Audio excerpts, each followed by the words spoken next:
Anytime my wife says, hey, I need to talk to you about something, pause, turn everything off. What is it? Because I give her all of my attention, she feels valued. She feels loved. She feels seen. It's crazy that me just doing that, sometimes she just needs 5 minutes.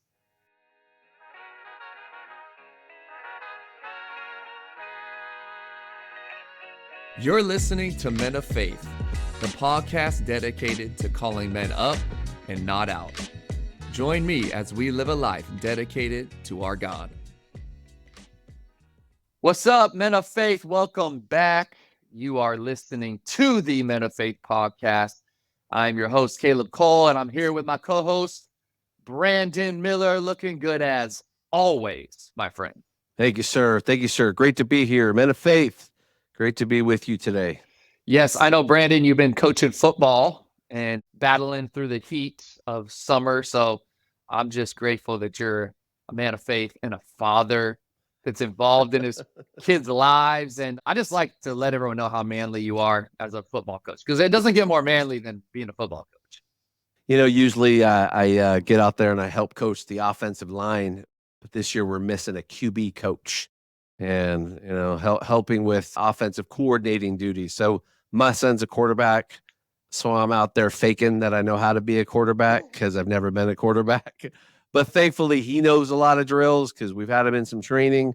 But yeah, good time. Man, if you can be a part of your kids' lives in any activity or sport, great memories that you build, another opportunity to connect with them differently. Now you're connected on the team and connecting, around the players. And I've just found a lot of joy in that over the years with all of my kids. Yeah, and we heard in the last episode how Brandon's even taming his tongue with the language that comes out on that football field. So well done, man of faith. I'm working on it, man. I'll tell you, that's a work in progress for anybody that has worked on taming the tongue and you've allowed some bad habits to get there. You got to keep it reined. You got to keep it reined because for me, it's usually going to be connected to frustration or anger. Some stuff's going to come out and then a bad habit forms and got to rein it in. So I appreciate that reminder, Caleb, because that's definitely something that I want my mouth to edify God. What chapter in James? Well, it talks about the tongue being a fire that no man can quench. Look, we know it is difficult. It's funny, my 12-year-old, he's getting ready to start 7th grade. He's a basketball player, baseball player, and he was on the court the other day. And, they don't swear. And he was on the court and he let out a very loud expletive. It totally caught me off guard because he's just still like such a little kid. I've never heard him cuss him out. And I mean, he dropped it for the whole gym to hear. But I was like, well, this is a good opportunity to teach him and coach him and talk to him about his emotions and how we manage them. And, I had to, after the game, sit him down and say, hey, man, like, I was disappointed by that, but let's talk about what happened, and he was disappointed in himself, angry, and it came out that way. And I'm like, hey, we've all experienced it, but now how do we honor God with our tongue? And so I encourage them, hey, you need to talk to God about this. You need to repent. But it was a good teaching opportunity. And then also a reminder for me, like, hey, you may think you're a great dad, but your kids will still cuss too. So those PKs, man, you got to watch out for them. You'd like to think your kids, choose different paths than you or don't go paths that you didn't go. And you find out that's right. They're individuals and they have their own temptation and they have their own journey. And as a parent, we get to be there to help be that voice to guide them along. Because I'll tell you, on the adult side of that story, some of the stuff you get to hear and listen to them, like, all right, pick your spots, Dad. Can't speak into everything. Pick your spots. It never ends, Caleb. Never ends.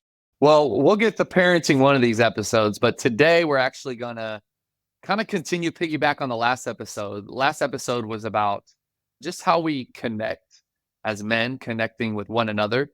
But today we wanted to shift it to still connection, but connecting with our spouses. So if you're single and you're listening, hey, this is some game for you for the future, because I know you most likely are aspiring to be married unless you have that unique call from the Lord, which very few have, to be single, as Paul encouraged.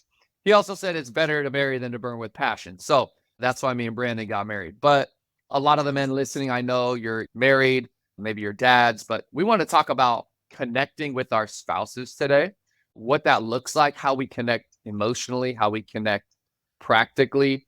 I think that this is a big issue in marriages today, not just in the church, but in general. I think, there's a lot of challenges within marriage of how do we connect, because naturally men and women are different. We know that, right? Not just biologically, but we're different emotionally. We're different in how we connect.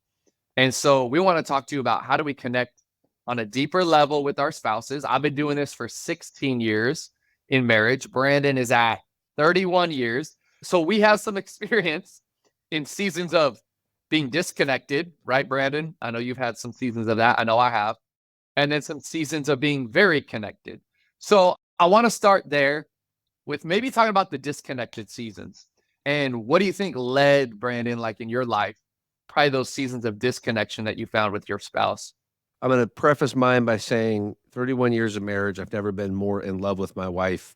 I've never been closer. This is literally the best season we've ever been in together. There's not even a close second. Like, this has been the best of marriage. I am living that right now. We hit 30 a year ago, 30 years of marriage, went and spent 3 weeks by ourselves together. And someone joked, well, if you can stay together for 3 weeks and endure it, you might make it another 30. And I kind of chuckled. And then I went, wait a minute, that might have been real. He might have meant that. Like, how do you do by yourselves, unplugged from the world, which is what we both tried to do, unplug from work, let kids, be managed well, be there for them, of course. But we walked out of there with a couple skirmishes, a couple challenges, because that's who we are. We meet sometimes in hard places, but got through. And so I can contrast that to very difficult times where we really were on opposite sides and not in a healthy place. For us, it always comes down to the big L, and that is, will I listen to her? Will I hear what her heart is trying to say to me? And for her part, and this, I give her a lot of credit, Annalyn is very good at saying a message, repeating a message, diversifying the message to try to get me to listen, not just hear it, not just acknowledge it, but really listen. And the times where we've had the greatest difficulty, usually when we are just not meeting, and I don't mean to cast this as she didn't have her own part to play. We both do. But for the part that I know matters so much to my wife, and I don't think she's unique, when she is talking, sharing, inviting me into that sacred space where she's going to share things with me she can't share with others. She wants me to listen, Caleb, and she wants me to respond, and she wants me to understand. And often, if it has to do with her and the two of us, it has to do with our relationship, she wants to understand how I'm going to take action based on what now I have listened to. And sadly, there was a time, this was 18 to 24 months extended, where we were 2 ships passing in the night. The work that I do at that time required extensive travel. So I'm out of the house a lot. And you know what comes with a woman not feeling listened to, Caleb? Insecurity. And now things that were really not issues on my part, they became huge things to my wife. And what I learned through that is, if I am suffocating you from time and attention, and really attention, listening, then you have nowhere else to go but to then start imagining, presuming, thinking what I must be thinking. And that's very hard for us as men. We don't like to be told what we're thinking. In fact, we push back really hard on that. And I am no exception. And so, Caleb, in those difficult times, man, I can say in front of all these dudes, I failed. I was not listening, because if I was, what I simply would have heard from my wife is, I know your job requires you to travel. I know we've agreed this is part of building your company. But when you are with me, I want your attention. I don't want all of your attention, but I want your attention. I want it directed at me. And man, if I could go back and tell that version of Brandon, grab him by his shoulders, brother, she just needs you to pay attention, man. She wants affection. She wants listening. She wants concern. She wants TIME. When you have it, give it and give it in purpose. And so that was huge for me. It was the big time when we were not connected. I was not listening and I was not paying attention. I resonate with that because, probably 2 years ago, Chrissy and I would say we're in the worst place we've been in all of our marriage. Now, to say it was bad by some comparisons, people would be like, come on, Caleb, it wasn't that bad, right? Thankfully, we've always connected physically, regularly in intimacy, talking about sexually. So that was the one thing keeping us together. I actually have told our church, man, sex saved our marriage for a few years there because we knew biblically this is a command. And so a week didn't go by that we weren't having sex. And that kept us connected on some level. I wasn't really doing what you were saying. I wasn't listening. I wasn't listening to understand. So when I was listening, and here's what I would say for me, what's really changed the game is I started just listening to understand and not listening to fix it. Because most of our marriage, anytime she'd tell me anything, I'm like, you shouldn't think that way. You shouldn't feel that way. Because that's not how a God-honoring person feels or thinks. And I would say those things to her, and it was guised, under spiritual language and spiritual leadership. We're the spiritual leaders of a church. You can't get your feelings hurt because someone leaves our church. Get over it. Rather than, dude, just listen to understand. I could understand how that would be hard for you.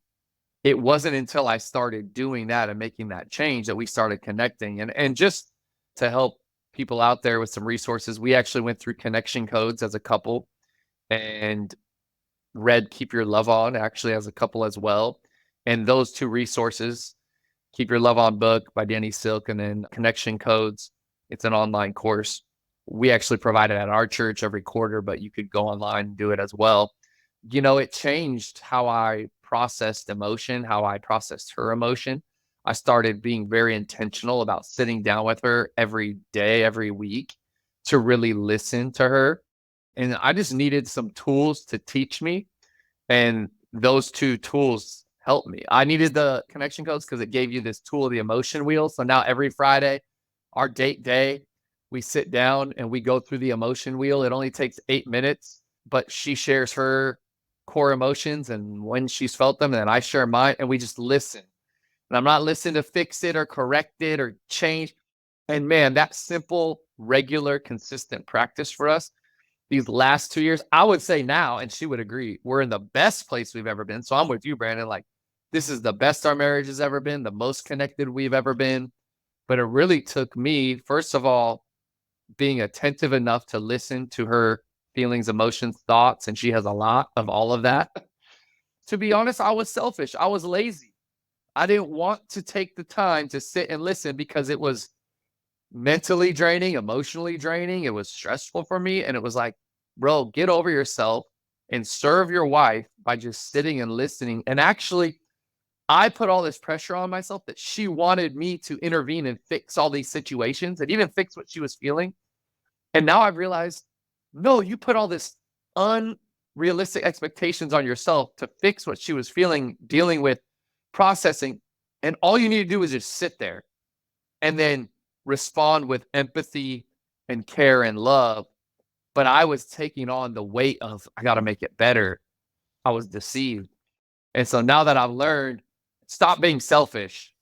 In our world right now, I think we all intrinsically know, Caleb, that something that is valuable, that people are spending millions, billions, trillions of dollars to get human attention, right? Think about all the energy that goes into ads and tracking us and watching our every move and where they can find eyeballs. We know this. We know intrinsically that attention is really valuable. And so does our spouse. Our spouse is very aware when they have it, and they are very in tune to when they don't. And although there will be other things in our life, right? So work will command attention. Sports that many of us follow and like will command attention. Video games command attention. Social media commands. The kids, friends, hobbies, lots of things. Golf alone for some of us commands attention. And so if we know this, And it shouldn't surprise us that primary person that we've committed to in our life wants to know that they have it. And they have it not all the time, but when they require it, when they're asking, when they're expecting it, that we're giving that to them. And it's something that I think even in my own professional life and in my own personal life, friendships, I've come to put a greater emphasis on this because as I read scripture, so I'm making my way through the scripture with you this year, go through the Bible in 1 year. I'm being reminded over and over, who else wants my attention? Is God, right? He wants me to pay attention, to listen, to move closer in. And therefore, when Annalyn is asking me for it, reminding me of it, I, like what you just said about your marriage, have to be careful not to confuse that signal with some kind of accusation. It's not an accusation. It's not wanting my attention. It's more of an invitation. Hey, can you give this to me? Because I don't just want this for you for the sake of wanting it. I need this. I need you to give this to me. And that's been a really important turning point in my marriage. That's a powerful thing, the idea of attention. What we value gets our attention. And so if we're giving our attention to all these other things, what we're really saying to our spouse is, I value those things more than you. And as hard as that is to hear, it's the truth. It's the reality. We quote Ephesians 5 all the time, and loving our wives like Christ loved the church. But actually, it goes on, and later in that chapter in verse 33, it says that each one of you should love your wife as he loves himself, and love your wife as you love yourself. And we're really good, especially in today's day and age, at self-care and self-love and prioritizing self. And Paul's saying, yeah, you need to love your wife though as much as you love you. And in reality, most of us, if we were honest, don't. Like, I know for me, I'm still selfish. I still battle that. And when I wasn't giving her attention, because that was a big part of it. I mean, my phone has definitely been a distraction. Sports, like all these things that get my attention. And then it's like, okay, let me give Christy the leftovers. Even I'm a golfer, man. I love golf. I'm going to play golf. I try to play once a week. Like, I'm quick to schedule my golf time with the boys. Have I scheduled a date night with my wife? Have I been intentional about that every week connect we said we were going to have? When she does say, hey, can I talk to you about something? Do I go, maybe later, or I'm watching something? And this has been a huge game changer this year. Anytime my wife says, hey, I need to talk to you about something, pause, turn everything off. What is it? Because I give her all of my attention, she feels valued. She feels loved. She feels seen.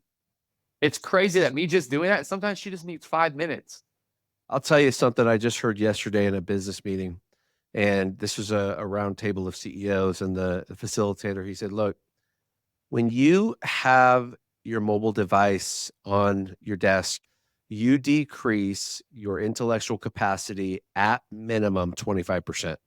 At minimum, you're going to hear less effectively, respond less effectively, have the ability to engage less effectively. Now, he was talking about this from a business context, but carry that home. Just think about the power of these devices and how much weight they can carry, in the middle of the people you love the most.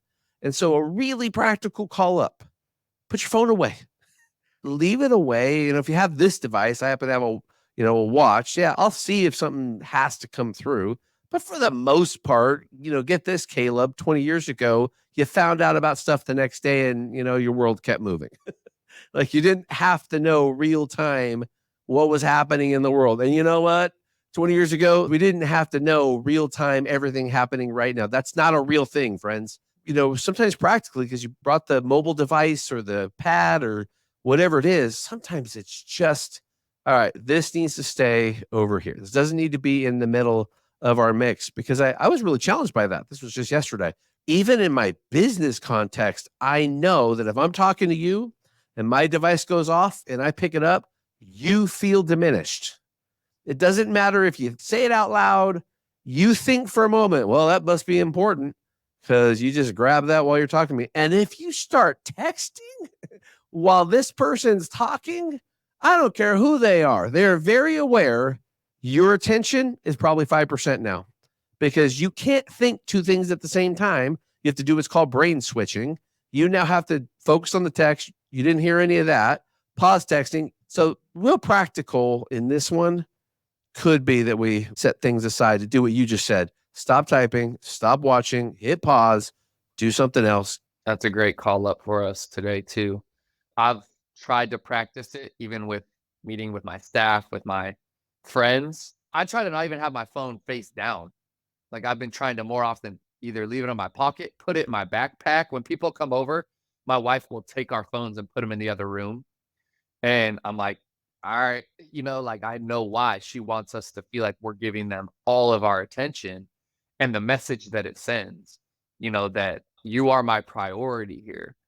On that, prioritization of our spouses. I think that as men, we have a hard time just shifting gears a little bit. We have a hard time connecting emotionally because we're not always great at sharing emotion. And so within your marriage, I know you said you're in the best place you've been.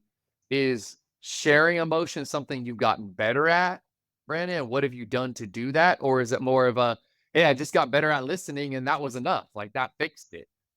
It definitely gave room for me to be more open with what I might be feeling. And here comes the rub in my world. I actually am pretty good at sharing where I'm at and why I'm there. I'm a verbal processor by nature. So if I'm feeling something, I'll usually try to talk my way through it. So one might consider in my marriage that I have to be aware of oversharing. I have to be aware of too much. So I have to calculate back at times what I need to process with Annalyn and what I don't. And so what that has allowed for is she knows that if I'm working through something, she'll probably hear about it. Now, with that said, if she wants to bring something vulnerable or personable to her, I do have to still be very intentional to pause and let her verbal process, to let her work through it. I'm by nature impatient. So I jump to the end of people's explanation because I know where they're going. But there are times where the journey is actually the reward. So my wife actually wants me to hear the whole thing all the way through, even if I know, like, I know where this is going. She wants to do that. And I have had to come to terms, Caleb, with respecting the journey she has as she respects mine. I think that's helpful. I just know that there's a lot of men that have come to me and they're like, I don't know how to do it. I don't know how. My wife is asking me for more because that was me 2 years ago. She was like, I need more from you. And I'm like, woman, this is who you married. Like, that's what I told her straight up. Like, this is who you married. I'm not changing. I'm not some like oversharer, heartsy feely, emotional dude. Like, I'm just not that person. And I was stubborn and prideful and was like, I ain't changing. And then it hit me like, if I won't change for Chrissy, the person that I went to the altar and said, till death do us part. Like, if I'm not willing to die, who am I willing to die for? Like, probably nobody. God really getting a hold of me and saying, you got to make some changes or things aren't going to get better. They're only going to get worse because she said, I need more. And you've told her, sorry. And basically, I told her I'm unwilling to change. And what a scary place to be that we would say, this is just who I am. Well, I don't think we would want to be that way in any other part of our life. Do we want to just stay the same? I don't want to stay the same in any other part of my life. I want to advance in my career, my spiritual life. I want to advance in my financial life. I want to advance physically, right? I want to get healthier and stronger, even as I get older. And yet in marriage, I said to her, like, no, this is who I am. I'm not changing. And so the Lord had to really humble me and get a hold of me. And then I had to say, you know what? I need some tools because I don't know how to do this. And what's cool is I started having that conversation with my wife. That was the start of it. And this is my encouragement to some of you guys. I went to my wife. I said, I don't know how to do this, but I want to. I don't know how to connect emotionally with you. I don't know how to be emotionally vulnerable, process emotion like you do, but I want to learn. So would you be patient with me? Would you pray for me? And then can we find some tools together so that I can learn how to? And that was the start of it for me. And because I laid that out for her, it was almost like that was the catalyst. There was way more grace from her towards me. And then we did connection codes. We read a book. Connection codes gave us that tool.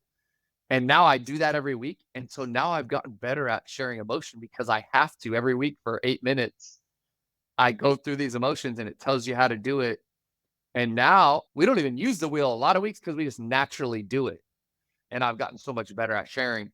And then also just listening, as you said earlier, that's the other part of the call up. So my challenge to the guys that call up that I would give to them is, first of all, you have to humble yourself and say, I want to change. I want to die to self. I made a commitment, and covenant to my wife, and I'm going to do the hard work to get better at this. And then you got to go find some tools. And I've given you a few. I know Brandon, I'm sure you know some others that we can maybe link in the description for this podcast, but we have to start pursuing it together with our spouse. But I think one of the call ups is you need to start by just going to your spouse and saying, I want to do this. I just don't know how. So can you help me? Can you pray for me? And let's go find some tools together of how to do this and commit to be better listeners, as you said. I think the resources that you gave, excellent place to start, man. If you're listening to learn, you're listening to understand, you're listening to reflect back the request she's asking, what Caleb's describing is probably what she's asking for. She wants your attention, and she is going to want it in the form of some sharing. And so starting where you can start, starting at a point where you get some tools, you're willing to make some initial steps. I think both Caleb and I can say it really works well for positive momentum in the marriage, where you have more peace, you have more joy, you have more love, you have more intimacy. You're going to see the fruit of it. It's worth the effort.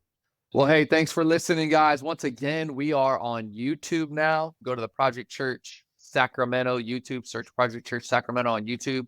There's a podcast tab on our Project Church page, and you can watch these as well as listen to them.